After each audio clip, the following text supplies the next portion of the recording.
तो बात करते हैं भारत जोड़ो यात्रा की। जब राहुल ने यह यात्रा शुरू की तो वो खुद भी इतने आश्वस्त नहीं थे जितने यात्रा के 100 दिन पूरा होने पर दिख रहे हैं। आखिर क्या है राहुल के भरोसे की वजह? क्या राजस्थान में यात्रा से वाकई सियासी तस्वीर बदली है?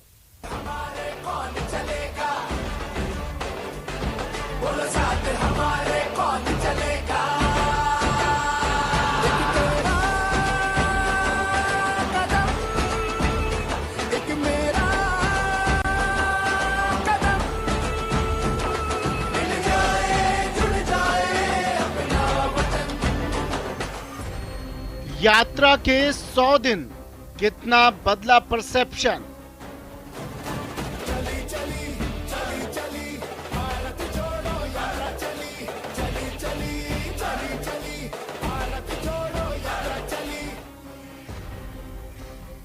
आठ राज्य, 42 जिले, 2700 किलोमीटर का सफर।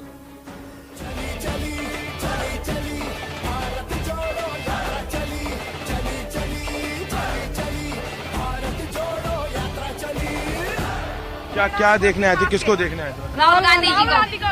हमारे प्रिय नेता राहुल जी गांधी जी को। अच्छा, मुलाकात हुई, देख पाए? नहीं, अभी इतनी भीड़ में सर मुलाकात नहीं, उसके लिए हम यात्रा में चल रहे कि कब तो मुलाकात होगी। कन्याकुमारी से निकलकर राहुल के कारवां ने 100 दिन का अहम पड़ाव पूरा किया। इस यात्रा में लेखक, actor, economist, social scientist, activist तो जुड़े ही, लेकिन युवा, महिला, किसान, बेरोजगार और छोटे बच्चों की भागीदारी भी बढ़ी। राहुल से जुड़ा परसेप्शन बदल रहा है। इस यात्रा में लोगों की भावनाओं से रूबरू होते, उनके दर्द को समझते राहुल गांधी का ना सिर्फ लुक बदला बल्कि उनके बारे में सोच भी बदलती जा रही है। राहुल की भारत जोड़ो यात्रा का मकसद भले ही सियासी ना बताया जा रहा हो, लेकिन 2 दशक के अनुभव के बाद अब मैच्योर होती राहुल की छवि उन्हें भविष्य के नेता के तौर पर पेश कर रही है। सबसे जरूरी कि हम हिंदुस्तान को जोड़ना चाहते हैं। जो नफरत, हिंसा और डर की राजनीति बीजेपी कर रही है, आरएसएस कर रहे हैं, उसके खिलाफ हम खड़ा होना चाहते हैं। और ये मैसेज बहुत अच्छी तरह देश में गया है, बहुत अच्छा रिसेप्शन हुआ है इस मैसेज का। ये लोग सुनना चाहते हैं। ये राजनीति करने का एक दूसरा तरीका है। राजस्थान में राहुल गांधी जी पैदल यात्रा कर रहे हैं, भारत जोड़ो यात्रा कर रहे हैं। और भारत जोड़ो हास्यास्पद है कि राहुल गांधी जी की पार्टी, राहुल गांधी जी के पुरखों ने भारत को तोड़ने का काम किया। कांग्रेस पार्टी ने कभी जाति के नाम पर तोड़ा, कभी पंथ के नाम पर तोड़ा, कभी मजहब के नाम पर तोड़ा। अब तक की सबसे बड़ी सियासी पदयात्रा पर विपक्ष के अपने दावे तो हो सकते हैं, लेकिन सालों तक सत्ता के करीब रहे एसयूवी कल्चर में रम चुके कांग्रेस के नेताओं और कार्यकर्ताओं को पैदल चलने को मजबूर कर कांग्रेस ने सियासी सोच में बदलाव से कैसे इनकार किया जा सकता है। भारत जोड़ो यात्रा से नफरत हटेगी, भाई भाई आपस में मिलेंगे, गरीबी अमीरी का भेदभाव मिटेगा। पूरे देश में भारत जोड़ो यात्रा को समर्थन मिल रहा है जी।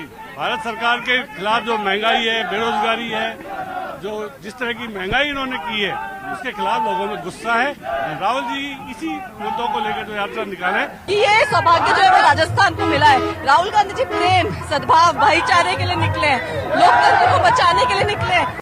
राहुल की यात्रा में यूं तो कई बुद्धिजीवी जुड़े, लेकिन हैरत में डाला पूर्व आरबीआई गवर्नर रघुराम राजन की यात्रा में एंट्री से। राजन न सिर्फ कई किलोमीटर तक भारत जोड़ो यात्रा की यात्री बने, बल्कि राहुल के कठिन सवालों से उन्होंने सामना भी किया।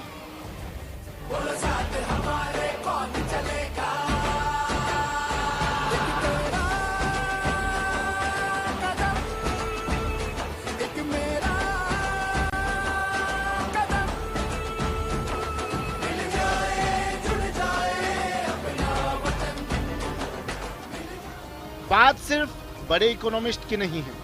इस यात्रा में जुड़ रहे लोगों का कैनवास इतना बड़ा है कि इससे एक मैसेज निकलकर जनता के बीच में जा रहा है। ये मैसेज है कि देश का एक बड़ा तबका राहुल को समझ रहा है। इतना अच्छा लगा कि इतना जमीन से जुड़ के स्पोर्ट्समैन की हर बारीकी से परेशानियों को के बारे में सुना उन्होंने। एक एक छोटी छोटी बात भी कि हम कौन सी एक्सरसाइज करते हैं, क्या करते हैं, ये सब जान के मुझे बहुत खुशी हुई कि किसी खिलाड़ी के लिए और खिलाड़ियों के लिए और अलग अलग खेलों के लिए उन्होंने इतना इंटरेस्ट दिखाया। योग का मतलब ही जोड़ना होता है और ये भारत जोड़ो यात्रा का एक विशाल संगम चल रहा है और मेरी पहली बार भारत जोड़ो यात्रा में राहुल गांधी जी से मुलाकात हुई है और योग का मैंने जब उनको बताया तो बहुत मतलब काफ़ी प्रसन्न भी हुए। देश के आर्थिक, सामाजिक और राजनीतिक मुद्दों के खिलाफ आवाज उठाती राहुल की पदयात्रा भले ही राजनीतिक ना हो, लेकिन कर्नाटक से लेकर राजस्थान तक कांग्रेस पार्टी के अंदर इसके असर से इनकार नहीं किया जा सकता। इसी बीच हिमाचल चुनाव में मिली जीत ने कांग्रेस को संजीवनी दी है, जहां कर्नाटक में सिद्धरामैया और डीके शिव कुमार के गुट ने एक होकर यात्रा को सफल बनाया। कुछ वैसा ही नजारा राजस्थान में भी दिख रहा है। यात्रा से पहले की खटास को भूलकर राजस्थान का हर कांग्रेसी यात्रा को समर्थन दे रहा है। ऐसे में कांग्रेस के अंदर खींचतान वाले सियासी दाग फिर से धुल गए लगते हैं। कोई लड़ाई नहीं है, कोई लड़ाई नहीं है, कुछ मतभेद है। राहुल जी ने कहा है मध्य प्रदेश में दोनों एसेट हैं। हमारे यहाँ एक लोकोक्ति है कि न नोमन तेल होगा न राधा नाचेगी। कांग्रेस के जो जिस तरीके के राजस्थान में हालात बने, जो विग्रह उनका है, वो इस बात को मुझे लगता है कि किसी तरीके की तस्वीर पेश नहीं करता कि राजस्थान में कांग्रेस की सरकार किसी भी हालत में वापसी करे। अंदरूनी खींचतान ने पिछले 4 साल में कांग्रेस को नुकसान पहुंचाया, लेकिन राहुल के एसेट ने जिस तरह से एकता दिखाई है उससे बीजेपी की उम्मीदों पर झटका तो लगा है। फिर जयराम रमेश ने ये कहकर भी भविष्य की तस्वीर साफ कर दी कि हम कांग्रेस को जिताएंगे, किसी व्यक्ति विशेष को नहीं। अगर हमने जो हमारे कार्यकर्ता हैं, जो हमारे लोअर लेवल के लीडर्स हैं, उनका अच्छी तरह प्रयोग किया तो हम चुनाव बहुत आसानी से जीत जाएंगे। जो लोग हमारे लिए काम करते हैं, जो लोग हमारे लिए लड़ते हैं, अगर उनको हमने सही जगह दे दी तो यहाँ पे भयंकर जीत होगी, स्वीप होगा। राहुल गांधी जी की यात्रा का 100वां दिन है।